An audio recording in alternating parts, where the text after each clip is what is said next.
Den spanske regjeringen har i dag tatt første skritt mot å overta styringen av Catalonia. Det er mye usikkerhet i Spania nå, og statsminister Mariano Rajoy han gir katalanske myndigheter 5 dager på å avklare hva de egentlig bestemte i går, om de erklærte uavhengighet eller ikke. Splittelsen mellom Spania og Catalonia gjenspeiles i avisoverskriften i dag.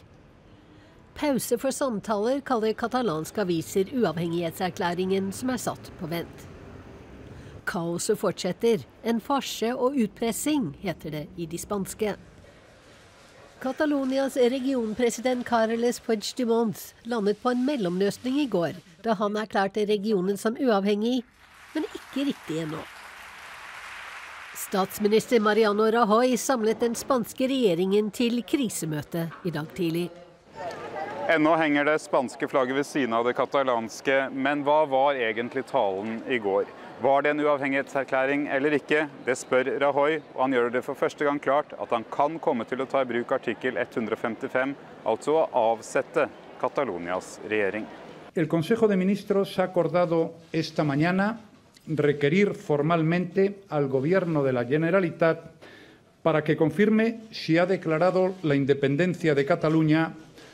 En la respuesta que el presidente de la Generalitat dé a este requerimiento, ahí se marcará el futuro de los acontecimientos en los próximos días.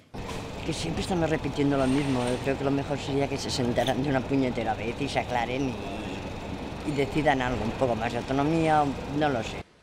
Men det var ingen forsonende ord å høre fra den spanske statsministeren da han talte til nasjonalforsamlingen i Madrid i ettermiddag. Los gobernantes de Cataluña, principales representantes del Estado allí, han utilizado su posición institucional para perpetrar un ataque contra la convivencia pacífica entre ciudadanos. Ja, Espen Barth Eide, velkommen hit.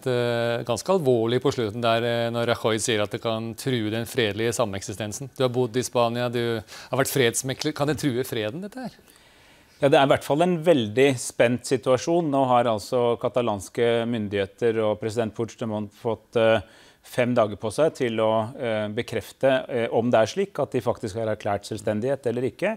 Og hvis han svarer ja på det, så er det klart at da går Spania inn og avsetter regjeringen i Catalonia og egentlig trekker tilbake det utvidede selvstyret som de har hatt i mange år. Og da må vi regne med dramatiske reaksjoner på det. Men så er jo ikke alt håp ute, fordi at det er mange krefter på begge sider. Jeg har fulgt debatten i parlamentene på begge to i løpet av dagen, som sier at nå er tiden inne til å snakke sammen. For det er mange modererende krefter, som du sier, og mange vet kanskje at internasjonalt så er det lite å hente, for de har jo bedt om internasjonal mekling, men det er ikke mye anerkjennelse å få der. Nei, altså det har blitt gjort veldig klart at Catalonia får ingen støtte som selvstendig stat hvis de skulle erklære seg som selvstendig stat. Det er ikke et eneste land i Europa som kommer til å gå ut og si at det er greit. Og EU-institusjonen har også sagt at det er svært problematisk, fordi at en slik unilateral selvstendighetserklæring er veldig upopulært ute i verden. Hvis det skulle være lov, så ble det vanskelig å drive stater. Samtidig er det jo mange som sier at man håper på en fredelig løsning innen rammen av Spania. At man altså kommer tilbake til en dialog om hva slags styreform man skal ha, og om det er rom for endringer på det planet. Men kompromiss må til da. Og Espen Barth Eide, du har jobbet altså mye med å skape kompromisser internasjonalt. Er det et likt forhold til kompromisset i middelhavslandene som i Norden?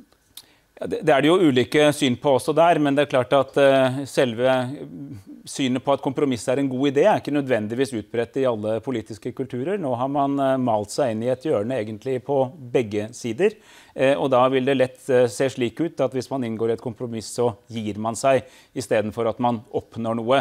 Men samtidig er det jo ikke noen særlig vei utenom dette, fordi jeg kan ikke se noen annen løsning på dette enn at Spania forblir samlet, men at man altså lytter til de stemmene som sier at man vil ha noe utvidet selvstyre innenfor rammen av Catalonia. Det tror jeg innenfor rammen av Spania for Catalonia. Og sosialistlederen i Spania har jo da også reist spørsmål om man faktisk skal lage en spansk føderasjon. Man har elementer av føderasjon i Spania, men det er ikke en føderasjon i tradisjonell forstand. Det kunne være en løsning på denne krisen. Tusen takk for at du kom hit, Espen Barth Eide.